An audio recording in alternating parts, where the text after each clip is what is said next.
আচ্ছা ওয়াইফি, এই হুকুম হুকোটা কি তুমি আমাকে বললে? রেয়ান্স বেশ কিছুক্ষণ পর বলে ওঠে। তোরা রেয়ান্সের কথা শুনে হেসে ফেলে। রেয়ান্সের বুকের থেকে মুখ তুলে রেয়ান্সের মুখের দিকে তাকায়, দেখে রেয়ান্স মুখটা কেমন ফুলিয়ে আছে।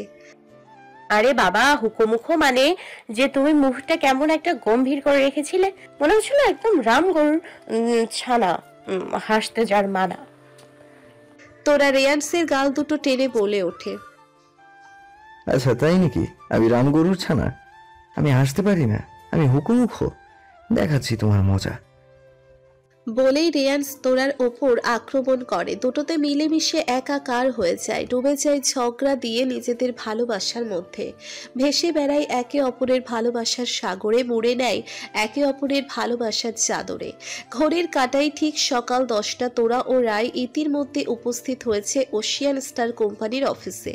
তারা এখন আপাতত সিইও মিস্টার নিমেষের কেবিনে বসে আছে। তোরা চুপচাপ বসে থাকলেও রায় বিরক্তি নিয়ে বসে আছে। নিমেষের এই এক্সট্রা কেয়ার ব্যাপারটা ঠিক রায় হজম করতে পারছে না। নিমেষ কাজ নিয়ে তোরাকে বেশ কিছু উপদেশ দিচ্ছে আর তোরার দিকে তাকিয়ে থাকছে। এটা যেন রায়ের কাছে বিষ লাগছে। তবে তোরা শান্ত হয়ে বসে আছে, তার মধ্যে এর কোনো ভাবান্তর নেই। রায় তোরার এই শান্ত থাকা দেখে নিজেও শান্ত আছে, কারণ সে জানে তোরা কখন কি করতে পারে আর কখন শান্ত থেকে ভায়োলেন্ট হতে হবে। May I come in sir? দরজার বাইরে থেকেই কারণ নখ শুনে নিমেষ তার এতক্ষণের ভাবনা থেকে বেরিয়ে আসে। Oh, yes, come. নিমেষ বলে ওঠে। সাথে সাথে ওদের সামনে এসে দাঁড়ায় একটা মেয়ে। 8 ইঞ্চি উঁচু হাই হিল পরে দাঁড়িয়ে আছে, ব্ল্যাক নি স্কার্ট, সাদা টপ ক্রপ আর আর তার উপরে ব্লু কোট পরে আছে। চুলগুলোকে হাই পনিটেইল করে বাঁধা। তাদের সামনে মুখে একটা অ্যাটিটিউড নিয়ে এসে দাঁড়িয়েছে। তোরা মিট কৃতি সাক্সেনা, তোমার ম্যানেজার। নিমেষ বলে ওঠে। নিমেষের কথা শুনে তোরা মুখ তুলে তাকায়। এতক্ষণ সে নিচের ফোনের মধ্যে ডুবেছিল, রেয়ান্সের সাথে এসএমএস এর মাধ্যমে কথা বলছিল। তোরা কোনো কথা না বলে মুখে একটু হাসি ফুটিয়ে তার সামনে দাঁড়ানো কৃতিকে দেখে, যে তার দিকে এক দৃষ্টিতে তাকিয়ে আছে। কৃতির দৃষ্টি দেখে তোরা নিচের মনে হেসে ওঠে। সো তোরা আজ থেকে তোমার অফিসিয়াল কাজ স্টার্ট হয়ে গেল, আর এখন থেকে সমস্ত কাজ কৃতি হ্যান্ডেল করবে। নিমেষ হালকা হেসে তোরাকে বলে ওঠে। So best of luck miss তোরা দেওয়ান। নিমেষ তোরার দিকে হাত বাড়িয়ে দিয়ে বলে ওঠে। থ্যাংক ইউ মিস্টার রায়। তোরা আলতো করে হ্যান্ডশেক করে বলে ওঠে। তোরা একটা মিষ্টি হাসি দিয়ে রায় ও কৃতিকে ইশারা করেই রুম থেকে বেরিয়ে পড়ে। কৃতি কোনো কথা না বলেই তোরার দিকে তাকিয়ে থাকতে থাকতে এগিয়ে যায়, কিন্তু লিস্টের সামনে গিয়েই দাঁড়িয়ে পড়ে। সাথে সাথে তোরার মুখের এক্সপ্রেশন চেঞ্জ হয়ে যায়। Hi beautiful. ওদের দিকে এগিয়ে আস্তে আস্তে বলে ওঠে নোমান। তোরা কোনো কথা বলে না, তবে আগের দিনের মতো তার মুখে কোনো হাসি নেই। সে চুপচাপ তীক্ষ্ণ দৃষ্টিতে তাকিয়ে আছে। রায় রাগে দাঁত পিষে যাচ্ছে। এমনিতেই সে একটু তাড়াতাড়ি রেগে যায়, আর সেখানে এই নোমানকে দেখতে এসে রাগে ফায়ার হয়ে গেছে। সে তোরার হাত টেনে লিফটের ভিতরের দিকে পা বাড়ায়। এতক্ষণ ওখানে দাঁড়িয়ে কৃতি তার সামনে দাঁড়ানো নোমান ও তার পাশে দাঁড়ানো তোরাকে পর্যবেক্ষণ করছিল। সে তার সামনে দাঁড়ানো এই লোকটাকে চেনে, তার চারিত্রিক বৈশিষ্ট্যও তার ভালো করে জানা আছে। তাই কি হতে সেটা কৃতি ভালো মতো বুঝতে পেরেছে। সে আর দাঁড়িয়ে না থেকেই লিফটের ভিতরে চলে যায়। রায় বাটন প্রেস করে নোমানের মুখের লিফট দরজা দিয়ে দেয়। আসলে নোমান ঠিক খেয়াল করেনি, আর সেই সুযোগে রায় বাটন প্রেস করে দেয়। তখন নোমান তার দৃষ্টি দিয়ে তোরার পা থেকে মাথা পর্যন্ত তার কুৎসিত চোখ দিয়ে স্ক্যান করে যাচ্ছিল। লিফট দরজা অফ হতে নোমানের ঘোর কেটে যায়। সামনে তাকাতেই দেখে তার শিকার তার হাত থেকে ফসকে গেছে। এটা দেখেই তার দাঁত কিরমিরিয়ে ওঠে। আজ পালিয়ে গেলে বিউটিফুল, তবে তোমার ব্যবস্থাও করে রেখেছি, যাতে তুমি আর কোনোভাবেই পালাতে না পারো আমার নজর থেকে। এখন যত ইচ্ছা পালিয়ে নাও সুন্দরী, তোমাকে তো এই নোমানের খাঁচাতে ঢুকতে হবে, তখন দেখবো তোমাকে কে বাঁচাতে আসে। বলেই বিশ্রীভাবে হাসতে থাকে নোমান। এদিকে ভিতরে ভিতরে তোরা নিজেকে শান্ত করার চেষ্টা করলেও তার মুখে স্পষ্ট রাগের ছাপ ফুটে উঠেছে। তোরা আজকে কোনো মতেই নিজের রাগকে কন্ট্রোল করতে পারছে না। কোম্পানি থেকে বাইরে চলে আসে। কৃতি, আজ তোমাকে আমার ছাড়তে যেতে হবে না, বরং তুমি কাল থেকে তুমি তোমার ম্যানেজারের ডিউটি পালন করো। আর রাই, তোমাকে আমার ডিটেলস তোমাকে দিয়ে দেবে। তুমি ওটাকে দেখে নিও, কেমন? তোরা কৃতির দিকে তাকিয়ে বলে ওঠে। ওকে মিস তোরা। কৃতি বলে ওঠে। তোরা গাড়িতে উঠে বসতেই রাই গাড়ি স্টার্ট করে। কৃতি এক দৃষ্টিতে তাকিয়ে আছে তোরাদের যাওয়ার দিকে। ওদের গাড়ি চোখের আড়াল হয়ে যেতেই কৃতি তার দৃষ্টি ফিরিয়ে নিয়ে তার নিজের কাছে ফিরে যায়। রাই, কৃতির সমস্ত ডিটেলস আমার চাই, ছোট থেকে বড় সমস্ত কিছুর ইনফরমেশন লাগবে। তোরা সিটে হেলান দিয়ে বসে বলে ওঠে। ওকে, পেয়ে যাবি। রাই কার ড্রাইভ করতে করতেই বলে ওঠে। ও হ্যাঁ, আরো একটা ডিটেলস লাগবে আমার। তোরা বলে ওঠে। নোমান সুমানি, তাই না? রাই হেসে বলে ওঠে। হ্যাঁ, তাই ওর ব্যাপারেও সব রকম ইনফরমেশন লাগবে আমার। তারপরেই তো শুরু হবে আসল খেলা। তোরা দাঁতে দাঁত চেপে বলে ওঠে। তোরা নিজের শরীর এলিয়ে দিয়ে চোখ বন্ধ করতেই তার চোখের পর্দায় ভেসে ওঠে রেয়ান্সের হাসি ভরা মুখ। সাথে সাথে তোরা ঠোঁটের কোণে এক মিষ্টি হাসি ফুটে ওঠে।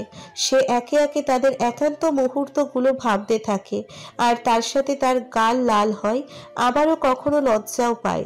আবার তার মাথায় আজকের কথা আসতেই মাথা আবারও দপ করে জ্বলে ওঠে। হ্যাঁ, তার এখনই রেয়ান্সকে চাই। তার এই রাগ মেটানোর একমাত্র উপায় রেয়ান্স। যতক্ষণ না সে রেয়ান্সকে নিজের সামনে দেখবে, যতক্ষণ না তার বুকে মাথা রাখতে পারছে, ততক্ষণ তার রাগ কমবে না। রাই আর এন্টারটেইনমেন্ট ইন্টারন্যাশনাল গ্রুপের দিকে চল। তোরা বলে ওঠে। ওহো, জিজুর সাথে দেখা করতে নাকি? রাই তোরার কথা শুনে মজা করে বলে ওঠে, কিন্তু তোরা কোনো কথা না বলে আবারও চোখ বন্ধ করে নেয়। সে এখন কোনো কথা বলতে চায় না। কিছুক্ষণ পর ওরা পৌঁছে যেতেই তোরা একবার তার ডান দিকে দাঁড়ানো বিশাল দ্বিগুজ 23 তলা বিল্ডিংটা দেখে নেয়। এটাই আর এন্টারটেইনমেন্ট ইন্টারন্যাশনাল গ্রুপ। এই টপ ফ্লোরে আছে রেয়ান্সের কেবিন এবং পুরো টপ ফ্লোর জুড়েই আছে স্পেশাল মেম্বারদের কেবিন। এর আগেও এটা দেখেছে তোরা রাস্তা থেকে যাতায়াতের সময়ে, কিন্তু কখনো কল্পনা করতে পারিনি এর ভিতরে ঢুকতে পারবে বলে। এখানের সিকিউরিটি সিস্টেম খুব কড়াকড়ি। এই কোম্পানির মেম্বার না হলে ভিতরে অ্যালাউ নেই, তাও আবার প্রত্যেককে চেক করে ভিতরে ঢোকানো, আবার চেক করেই বাইরে বের করা হয়। আর এই কোম্পানির নামে একটা কথাও বাইরে সমালোচনা করতে পারবে না, আর না কোনো তথ্য বাইরে বের করা যাবে। আর এটা হলেই তাহলে 2 লাখ টাকার ফাইন দিতে হবে, আর তার সাথে আছে চাকরি নিয়ে টানাটানি। তাই এই কোম্পানির নামে না কোনো স্ক্যান্ডেল আছে, আর না আছে স্টাফ মধ্যে কোনো বিরোধিতা। এখানে সবাই একটা পরিবারের অংশ, আর সবাই সেইভাবেই থাকে। রেয়ান্সের রুতবা বাইরের সবার কাছে তার ইন্ডাস্ট্রির কিংবা হওয়া প্রমাণ করে। রেয়ান্সের এই রুতবা বাইরের সবার কাছে তার ইন্ডাস্ট্রির কিং হওয়া প্রমাণ করে। সে চাইলে মুহূর্তেই একজনের কেরিয়ার গড়ে দিতে, আবার চাইলেই মুহূর্তেই তাকে নিঃস্ব করে দিতে পারে। এটা এই ইন্ডাস্ট্রির সবাই জানে। তোরা তার ব্যাগ থেকে মোবাইল বের করে রেয়ান্সকে ফোন করে। কিছু সেকেন্ডের মধ্যে ফোন রিসিভ হতে ওপারের থেকে ভেসে আসে রেয়ান্সের গলা। ওয়াইফি, তুমি কি বিজি আছো? আমি কি তোমাকে ডিস্টার্ব করলাম? তোরা মৃদু আওয়াজে বলে ওঠে। রেয়ান্স তোরার গলার আওয়াজ শুনেই বুঝতে পারে তোরা নিজেই এখন কোনো কিছু নিয়ে ডিস্টার্ব আছে, তাই সে চিন্তিত হয়ে যায়। ওয়াইফি, আমি একদম বিজি নেই। আর তুমি কি আমাকে কখনো ডিস্টার্ব করতে পারো? রেয়ান্স বলে ওঠে। আচ্ছা, তুমি কোথায় আছো এখন? বাড়ি পৌঁছে গেছো? রেয়ান্স বলে ওঠে। আমি তোমার অফিসের সামনে দাঁড়িয়ে আছি। তোরা বলে ওঠে। আমার অফিসের সামনে? রেয়ান্স অবাক হয়ে জিজ্ঞেস করে, তারপরেই আবার বলে ওঠে। আচ্ছা ঠিক, তুমি বেসমেন্টের কাছে এসে দাঁড়াও, শাহিন গিয়ে তোমাকে নিয়ে আসছে। কিন্তু আমি কি করে তোমার অফিসে যাব যদি সবাই জেনে যায় না? তুমি বাড়িতে এসো, চলে যাই। তোরা বলে ওঠে। কোনো কথা নয়, যেটা বললাম সেটা করো। বলেই রেয়ান্স ফোন কেটে দেয়। শাহিন এতক্ষণ রেয়ান্সের সামনে দাঁড়িয়ে আছে আর তার কথাগুলো শুনে তো তার মাথায় চক্কর দিতে শুরু করেছে। রেয়ান্সের টেবিলে ফাইলের স্তূপ রাখা আছে, সবগুলোতে তার সাইন লাগবে, আর বলে কিনা সে বিজি নেই। যে লোক তার কাজের সময়ে কেউ বিরক্তি করলে তার গার্দান দিতে ছুটতো, আর সেই কিনা নিজেই বলছে বিজি নেই। এটা ভাবতেই তার মাথা চক্কর দিচ্ছে। এই মানুষটার সাথে সে শুরু থেকে আছে, প্রায় 7 বছর আছে। কখনো তাকে কারোর প্রতি এতটা কেয়ার নিতে দেখেনি, আর যে সে কি দেখবে এটাই ভেবে তার মাথা চক্কর দিচ্ছে। শাহিন, তোরা বেসমেন্টে আছে, তুমি ওকে নিয়ে এসো, আর আজকে আমার সমস্ত মিটিং ক্যান্সেল করে দাও। রেয়ান্স বলে ওঠে। Yes boss. বলেই শাহিন বের হয়ে যায়। আর এদিকে রেয়ান্স ভাবতে বসে তোরাকে নিয়ে। হঠাৎ করে কি হলো সেটাই ভাবছে। বাড়ি থেকে বেরোনোর সময় তো ঠিক ছিল, তাহলে কি ওশিয়ান স্টার গ্রুপে কোনো প্রবলেম হয়েছে?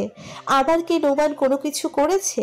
রেয়ান্সের মাথায় এই নামটা আসতেই তার চোখ মুখ রাগে লাল হয়ে যায়। তাকে এই মুহূর্তে কেউ দেখলে ভয় পেয়ে যাবে।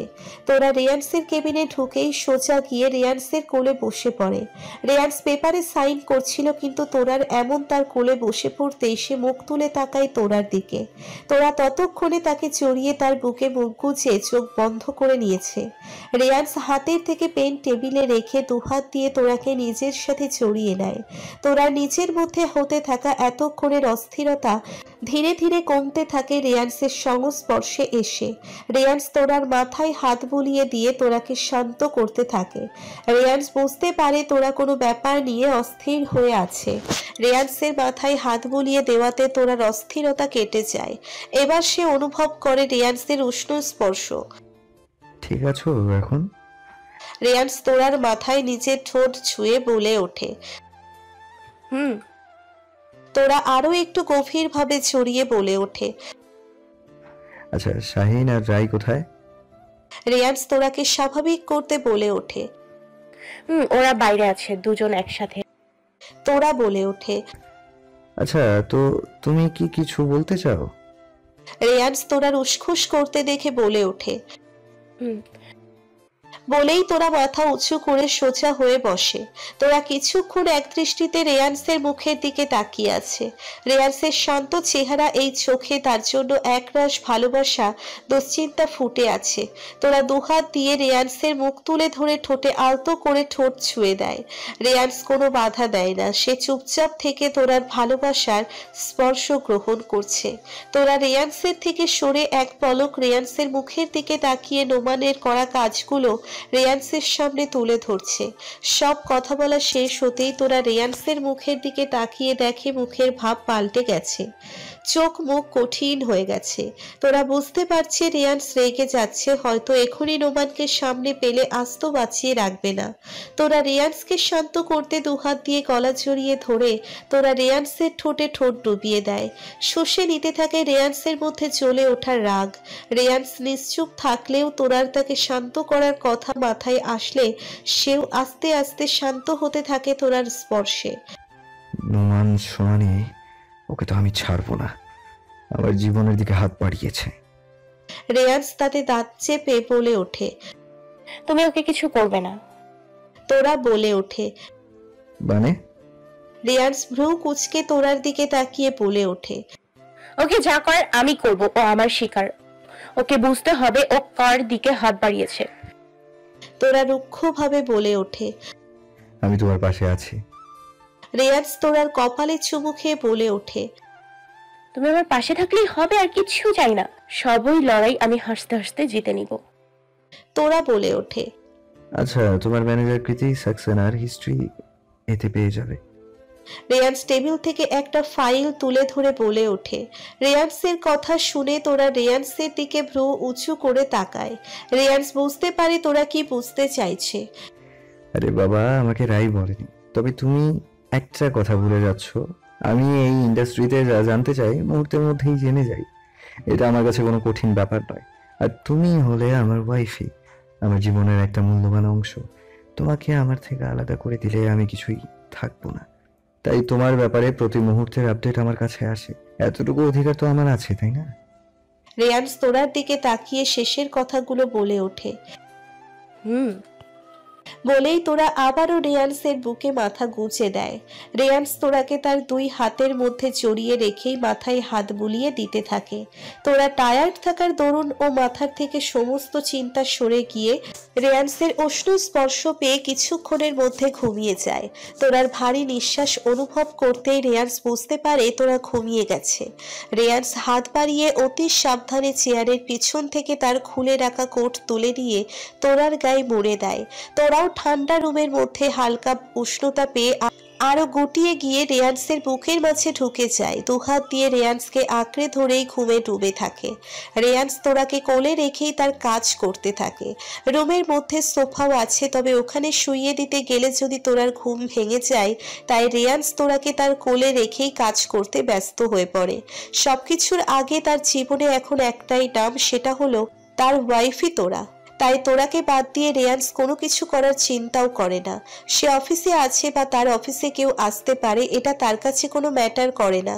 তাদেরকে এই অবস্থায় কেউ দেখলেও তার কিছু যাই আসে না। সে তো পুরো দুনিয়ার সামনে বলতে চায় সে তোরাকে ভালোবাসে। পুরো দুনিয়ার সামনে তাদের বিয়েটা অ্যানাউন্স করতে চায়। এতে তার কোনো বাধা নেই, শুধু তোরার ইচ্ছে পূরণের জন্য সে আটকে আছে। কিছুক্ষণ পরেই শাহিন রুমে এসে বস আর ম্যাডাম দেখে কিছুক্ষণ থমকে দাঁড়ালেও তারপরেই আবার স্বাভাবিক হয়ে যায়, কারণ সে এতদিনে জেনে গেছে তার বস তোরাকে কতটা ভালোবাসে। তাই সেও নিজের কাজে লেগে পড়ে। রেয়ান্সের কেবিনে একের পর এক স্টাফ আছে, আর তাদের রুক্ষ রাগী বসকে কোনো মেয়ের সাথে এইভাবে দেখে থমকে দাঁড়িয়ে যাচ্ছে। তারা কখনো কল্পনাও করতে পারেনি তারা স্বচক্ষে এমন দৃশ্য দেখবে বলে, কিন্তু তারা কিছু বলতে পারে না। যেমন রেয়ান্সের কেবিনে আসছে তেমনই কাজের কাজ করে বেরিয়ে যাচ্ছে। এক মুহূর্ত থমকে দাঁড়ালেও কোনো কথা বলার সাহস নেই। কেউ কোনো কথা বলতে পারে না, যে যার কৌতূহল নিজের মধ্যে চেপে রেখে ফিরে যেতে হচ্ছে। অফিসে যে নিজেদের মধ্যে কোনো কথা বলবে সেই রুলস তো নেই, কাজ ছাড়া কেউ বাড়তি কথা বলতে পারবে না, আর বসকে নিয়ে তো একদমই না। তাই যে যার নিজের সাথে কথা বলতে পারে। আর ইন্টারন্যাশনালের পুরো 23 তলা অফিসে ছড়িয়ে গেছে এই খবর। সবাই নিজেদের মধ্যে কৌতূহল নিয়ে রেখেছে। পুরো অফিস জুড়ে গুঞ্জন শুরু হয়েছে। তাদের বসের কোলে কোনো মেয়েকে দেখে, তাও ওইভাবে। তাদের যে বস সবসময় স্ট্রিক রুক্ষ রাগী নিজের অ্যাটিটিউড নিয়ে থাকে, তাকে কোনো দিন কোনো মেয়ের সাথে দেখবে ভাবতে পারেনি। তাদের মধ্যে এখন একটাই কৌতূহল, একটাই জানার ইচ্ছে, কে এই মেয়ে যে এইভাবে সাহস দেখাতে পারে। তোরা মুখ রেয়ান্সের বুকের মধ্যে গুজে থাকার জন্য স্পষ্ট কেউ তার মুখ দেখতে পায়নি, তাই কেউ চিনতেও পারেনি যে এখনকার নিউ কমার টপ মডেল তোরা দেওয়ান এটা। সারা অফিস জুড়ে গুঞ্জন শুরু হলেও যাদের নিয়ে এই গুঞ্জন তারা একদম শান্ত হয়ে আছে। তোরা রেয়ান্সের বুকে ঘুমিয়ে আছে, আর রেয়ান্স তার কাজে ডুবে আছে। তার এদিকে এইসব নিয়ে কোনো চাই আসে না তাদেরকে নিয়ে কি কথা হচ্ছে না হচ্ছে, কারণ একটাই, এই অফিসের মধ্যে যাই হয়ে যাক না কেন কোনো কথা বাইরে যাবে না। আর কোনো খবর বাইরে লিক হলে তার জন্য 2 লাখ টাকাও চাকরি নিয়ে টানাটানি আছে। আর ইন্টারন্যাশনাল থেকে বহিষ্কার হওয়া মানে আর কোনো কোম্পানিতে চান্স পাবে না। তাই এই সাহস কেউ দেখাবে না, তাই সে নিজের মতো কাজ করতে থাকে। আজ সে নিজের অফিসে হলেও এটা তো জানাতে পেরেছে তার জীবনের সাথে কেউ জড়িয়ে আছে। থাক না কিছু অজানা বিষয় যা সময়ের সাথে সবাই জানতে পারবে, ততদিন তারা এই কৌতূহল নিয়ে কাটিয়ে দিক। সকাল সকাল লর্ড রেজেন্সির বাইরে এসে পৌঁছে গেছে কৃতি। আজ থেকেই সে তোরার ম্যানেজারের দায়িত্ব পালন করবে। তবে লর্ড রেজেন্সিতে আসলে ও বাড়ির ভিতরে ঢুকতে পারেনি। গার্ড ভিতরে ফোন করে দিয়ে তাকে বাইরে ওয়েটিং রুমে বসিয়ে রেখেছে। আগের দিন রাতেই রাই SMS করে তোরার বাড়ির অ্যাড্রেস দিয়ে দিয়েছিল, আর তারপর থেকেই কৃতি অবাক হয়ে আছে। লর্ড রেজেন্সিতে থাকা ব্যক্তি কোনো সাধারণ কেউ হবে না, এমনিতেও ও এলাকায় ঢোকাও খুব একটা সুবিধের নয়। এখানে যে কয়েকজন থাকে তারা এই সমাজের খুবই গণ্যমান্য লোক, আর সেখানে কিনা তোরা লর্ড রেজেন্সিতে থাকে ভাবা যায়। কৃতি চারদিকে তাকিয়ে তাকিয়ে দেখছে। ও যে বাড়ির বাইরে ওয়েটিং রুমে বসে আছে, সেটা এমনি বাইরের ফ্ল্যাট বা একটু বড়লোক বাড়ির যেমন ডেকোরেট করা থাকে তেমন। জানালা থেকে বাইরের দিকে তাকিয়ে দেখে সামনেই গার্ডেন, সেখানে নানা রকমের ফুলে ভরা আছে। ও ঢোকার মুখেই দেখেছিল সোজা রাস্তা চলে গেছে একদম বাড়ির মুখের গেটের কাছে, তবে ঢোকার মুখের কিছুটা সামনেই ফাউন্টেইন বানানো আছে। কৃতি চারিদিকে বসে বসে সৌন্দর্য উপভোগ করছে। সে শুনেছিল তোরা বড় বাড়ির মেয়ে, দেওয়ান পরিবার থেকে বিলং করে, কিন্তু এত বড়লোক জানা ছিল না। রায়ও তার গাড়ি নিয়ে চলে আসে লর্ড রেজেন্সি। তবে এখান থেকে তাদের যাত্রা শুরু একসাথেই হবে। রায় গাড়ি থেকে আরও একটা গাড়ি দেখতে পেয়ে ওখানে থাকা সিকিউরিটিকে জিজ্ঞেস করতে জানতে পারে কৃতি এসেছে। তাই ও আর কোনো কথা না বলেই সোজা বাড়ির ভিতরে ঢুকে যায়। তার এই বাড়িতে অবাধ বিচরণ, কোথাও যেতে তার বাধা নেই। প্রথমত সে তোরার বান্ধবী, আর তার উপরে সে আবার তোরার পার্সোনাল অ্যাসিস্ট্যান্ট। আর যেহেতু প্রথম থেকেই রেয়ান্স রায়কে তোরার বান্ধবী কাম অ্যাসিস্ট্যান্ট হিসেবেই পছন্দ করে, তাই তার কোনো বাধা নেই। তোরা আয়নার সামনে দাঁড়িয়ে রেডি হচ্ছে। তবে রেডি হচ্ছে বলে ভুল হবে, সে এখন নিজের মনে মুচকি মুচকি হাসছে।